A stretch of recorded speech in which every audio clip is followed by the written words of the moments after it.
اور یہ اللہ کا سچا وعدہ ہے، سچا وعدہ ہے کہ وہاں سب اکٹھے ہوں گے. اور خدا کی قسم اللہ کے گھر میں کھڑا ہو کر کہہ رہا ہوں کہ وہ جو ذلت اور رسوائی ہے نا، وہ اس دنیا کی ذلت اور رسوائی سے بڑی رسوائی ہے.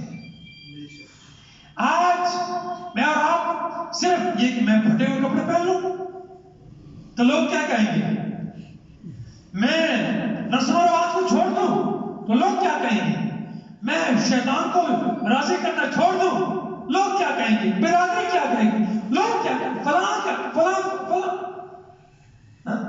اور قیامت والے دن اچھا یہاں اگر ہم نے مثال دے رہا ہوں، مجھے اور آپ کو کتنے لوگ جانتے ہیں؟ ساری دنیا جانتی ہے؟ ہاں بھائی کتنے کہیں؟ کوئی جن کو میں جانتا ہوں یا جو مجھے جانتے ہیں، یا برادری ہوگی اڑوس پڑوس بس. اور قیامت والے دن آدم علیہ السلام سے لے کر قیامت تک آنے والے سارے انسان اکٹھے ہوں گے وہاں پر، اور سب کے سامنے بلایا جائے گا.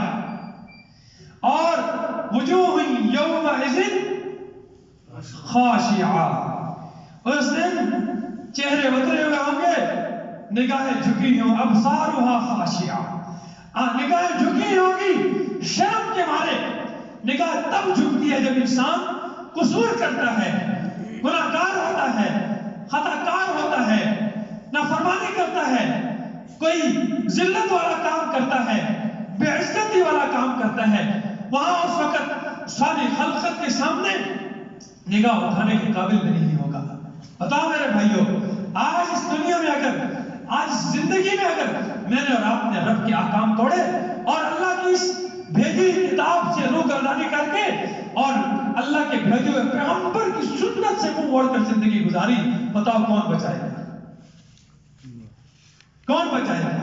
کوئی ہے تو پیش کرو، کوئی ہے تو پیش کرو. ہاں کوئی ہے ہمیں بچانے والا؟ ذرا سنیے قرآن کی، وَالَّذِينَ كَذَّبُوا بِآيَاتِنَا، اور جن لوگوں نے ہماری آیتوں کو جھٹلایا. وَالَّذِينَ كَذَّبُوا بِآيَاتِنَا، اور جن لوگوں نے ہماری آیتوں کو جھٹلایا. سُمٌّ، بہرے ہیں، بُکْمٌ، گنگے ہیں، سُمٌّ، بہرے ہیں، حق بات نہیں سن سکتے. وَبُکْمٌ، گنگے ہیں، حق بات کا زبان سے اعلان نہیں کر سکتے. فِي الظُّلُمَاتِ، شرک و بدعات کے اندھیروں کے اندر ٹامک ٹوئیاں مار رہے ہیں، راستہ ان کو نہیں مل رہا، نہیں مل رہا. کیوں؟ اس لیے کہ اللہ کے قرآن کو چھوڑ دیا، اللہ کے قرآن کو نہیں سمجھا اور نہ سمجھنے کی کوشش کی. زندگی گزرتی جا رہی ہے، برف کی طرح پگھلتی جا رہی ہے، پگھلتی جا رہی ہے. برف کے اوپر آپ بشک جتنا مرضی موٹا کپڑا دے لو، جو کچھ مرضی کر لو، لیکن جب تک اس سے فائدہ نہیں حاصل کرو گے، وہ برف کھلتی جا رہی ہے، گھلتی جا رہی ہے، گھلتی جا رہی ہے. پانی بیگ بن کر، صفدر صاحب، پانی بن کر کیا ہوتی جا رہی ہے؟ یہ زندگی بھی پانی کا بلبلہ ہے. بلبلہ سمجھتے ہیں؟ پانی کا بلبلہ، وہ پانی کا بلبلے سے ہوا نکلتی ہے، بلبلہ ختم. پانی کے بلبلے میں ہوا سی ہوتی ہے تو بلبلہ بن جاتا ہے، اور جیسے وہ ہوا ختم ہوتی ہے تو بلبلہ. یہ اندر میرے اور آپ کے نا زندگی کیا ہے؟ ایک پانی کا بلبلہ. یہ روح ہے، روح نکل گئی پیچھے ختم، روح نکل گئی پیچھے ہر شے ختم. خدا کی قسم بارہا کہتا ہوں آپ کو، اور اگر اعلان کہہ رہا ہوں، نہ اللہ کی قسم میرا بیٹا کام آئے گا. اور جس بیٹے کی خاطر، جس بیوی کی خاطر، جن بچوں کی خاطر، جن ماں باپ کی خاطر، جن دنیا والوں کی خاطر یہ کہتے ہیں کہ لوگ کیا کہیں گے، لوگ کیا کہیں گے، لوگ کیا کہیں گے، وہ سارے لوگ تماشا دیکھ رہے ہیں. بس اکیلا جائے گا، اکیلا، اکیلے. حدیث میں آتا ہے جب انسان فوت ہوتا ہے صفدر صاحب کیا ہوتا ہے؟ جب انسان چلو اللہ یہ ذرا کھڑکی کھولو ہوپ ہو گئی ہے نا تو نیند آنے لگی یا کھڑکی کھول دے ہٹاتے پڑتا ہٹاتے ذرا تھوڑا دیر باہر آتے کیا ہے جب انسان فوت ہوتا ہے تو 3 چیزیں قبر تک اس کے ساتھ جاتی ہیں. کتنی؟ مال اس کا، اس کے اہل و عیال اور اس کے اعمال. 2 واپس آ جاتے ہیں اور 1 اس کے ساتھ جاتا ہے. 2 واپس آ جاتے ہیں بھائیو. واللہ العظیم میں اپنی بات نہیں بتا رہا، میں اس سونے پیغمبر کی بات بتا رہا ہوں جسے اللہ نے میری اور آپ کی ہدایت کے لیے بھیجا ہے، جسے اللہ نے قیامت تک آنے والی انسانیت کی ہدایت کے لیے بھیجا ہے. اِنَّا أَرْسَلْنَاكَ كَافَّةً لِلنَّاسِ بَشِيرًا وَنَذِيرًا.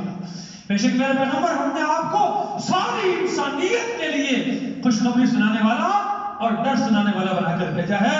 وَمَا أَرْسَلْنَاكَ إِلَّا رَحْمَةً لِلْعَالَمِينَ. ساری عالم کے لیے، سارے عالموں کے لیے میرے نبی رحمت بن کر آئے ہیں. آج ہم نے اس نبی رحمت کو چھوڑ دیا.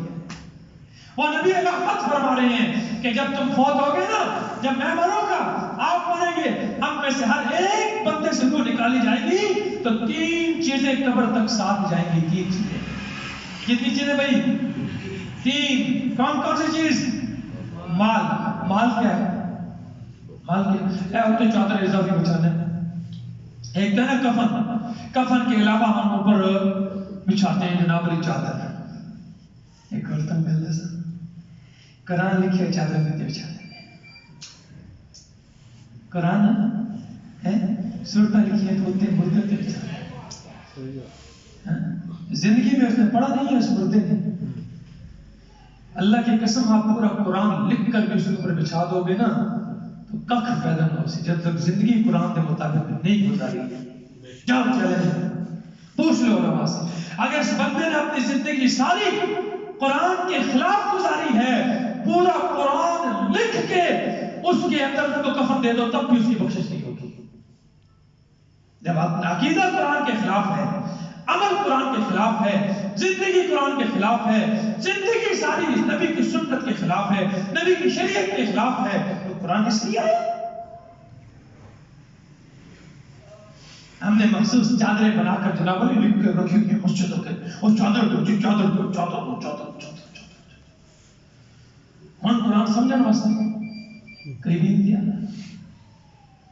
سمجھ آتی کہ نہیں آتی؟ قرآن اس لیے نہیں آیا. قرآن اس لیے نہیں آیا. قرآن آیا اس کو بدلنے کے لیے. یہ بدلے گا تو تیرا اوپر بھی بدل جائے گا، تیرا ظاہر بھی بدل جائے گا، سارا کچھ بدل جائے گا، تیری دنیا بھی بدل جائے گی، آخرت بھی بدل جائے گی. سمجھ آ رہی ہے؟ مال. مال کون سی چیز ہے؟ اوپر چادر ڈالی آپ نے، کمبل ڈالا ہے، چارپائی جو ہے وہ بھی مال ہے نا، وہ بھی واپس آ جائے گا. اور میں گیا ہوں، آپ گئے ہیں، سارے گئے ہیں جناب علی، بس وہ دفنان کی دیر ہے، دفنانے کی دیر ہے. اور اکثر ہم میں سے کون سے کیسے ہوتے ہیں؟ بس السلام علیکم ورحمۃ اللہ، السلام علیکم ورحمۃ اللہ. جی ایسے بڑا افسوس ہے جی، بس چلو جی کہ او بس اسی طرح ہے. آگے جا کر کھڑے ہوں گے، آگے پہلی صف میں جا کر، جنازے کی پہلی صف میں جا کر کھڑے ہوں گے. کیوں؟ حالانکہ جنازے کی آخری صف کا ثواب سب سے زیادہ ہے اور فرض نماز کی پہلی صف کا ثواب سب سے زیادہ ہے. اگلے دن ہم نے حدیث پڑھی، اللہ کے نبی فرماتے ہیں ان اللہ و ملائکتہ یصلون علی الصف الاول. اللہ بھی اپنی رحمتیں بھیجتا ہے اور فرشتے بھی پہلی صف والوں کے لیے دعائیں کرتے ہیں. صحابی نے پوچھا وعلی الصف الثانی، آپ نے پھر فرمایا ان اللہ و ملائکتہ یصلون علی الصف الاول.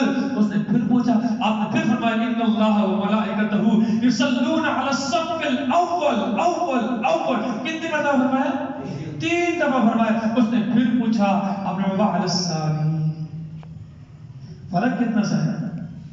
پہلی صف میں اور دوسری صف میں کتنا فرق ہے؟ بولتے نہیں کتنا فرق ہے. لیکن یہاں پر اللہ کے نبی فرما رہے ہیں کتنی مرتبہ؟ 3 دفعہ فرمایا ہے کہ پہلی صف پہلی صف پہلی صف. اور یہاں کیا ہوتے ہیں؟ وہ اینڈا بھی کرتے ہیں. تاکہ تمہیں جس ساتھ سلام کرن تے نصیب نہ بلکہ این والے صاحب ناپ کے بڑھنا پیسے نہ کر لیں گے کوئی مانگنا نہیں کچھ ہے ہاں اور جنازے میں پہلی صف میں کیوں اوتھے جلدی زیارمان نبا مرے پہلے صف میں تاکہ جلدی دی برکت نکلی نصیب کاروبار ہے دا کچھ ہر سے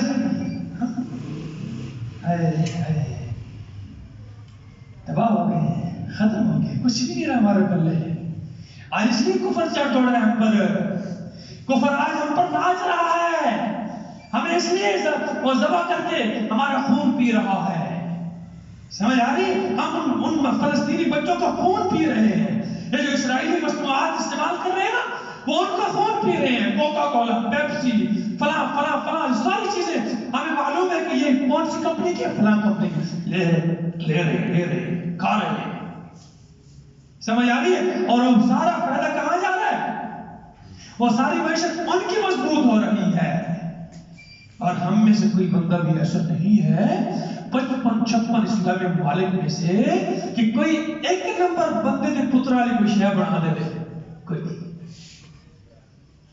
کوئی اب میں مخصوص چیزوں کے نام لوں گا تو آپ کہیں گے استاد میرے ڈیٹ کی تھی سب ایسی سب یہ جو ممبر کا طبقہ ممبر یہ مسلح والا کیا کر رہا ہے یہ اپنی روٹیاں بنا رہے ہیں اگر یہی بندے کا پتر بن جاتا تھا تو سارا ٹھیک ہونا سی میں بھی ٹھیک ہونا سی ہاں ایک سیٹ ٹھیک ہو جاتا نا خدا کی قسم یہ قرآن یہ دیکھو یہ اللہ کا قرآن ہے میں اپنی بات سنا رہا ہوں آپ کے سامنے ترجمہ کھلا پڑا ہے کوئی ایک بات مجھے بتلا دو کہ میں نے ایسی کی ہو جو اللہ کے قرآن سے ہٹ کرو نبی کی سیرت سے ہٹ کرو کیا ان لوگوں کو نہیں پتا کیوں نہیں ہمیں بتلا رہے اس واسطے نہیں بتاتے کہ جو کہ آسان ناموں 5000 کا رکھا ہے 70 صاحب کتنا دے 5000 10,000 15,000 20,000 بس انہیں تو کرتے بڑھنا یہ بھی تو جہنم ہے نا یہ بڑا جہنم ہے اس جہنم کی خاطر سے جہنم میں جانا ہے اس جہنم کی خاطر ہم نے جہنم میں جانا ہے اس جہنم کو بھرتے ہم نہیں دیکھتے کہ کیا کھا رہا ہوں کون سا لقمہ آ رہا ہے حلال آ رہا ہے حرام آ رہا ہے یہ لقمہ جو میں کھا رہا ہوں کھلا رہا ہوں یہ کیا ہے حلال کا ہے یا حرام کا ہے آج ہماری عبادتیں قبول نہیں ہو رہی نمازیں قبول نہیں ہو رہی دعائیں قبول نہیں ہو رہی کیوں نہیں ہو رہی کیا وجہ ہے کیونکہ لقمہ حلال کا نہیں ہے اور اللہ کے نبی نے فرمایا ہے جو ایک لقمہ بھی حرام کا کھائے گا نا 40 دن نہ فرض عبادت قبول ہے نہ نفل قبول ہے چیک کر لو پوچھ لو علماء سے کبھی ہم نے سوچے اللہ اکبر اللہ اکبر اللہ اکبر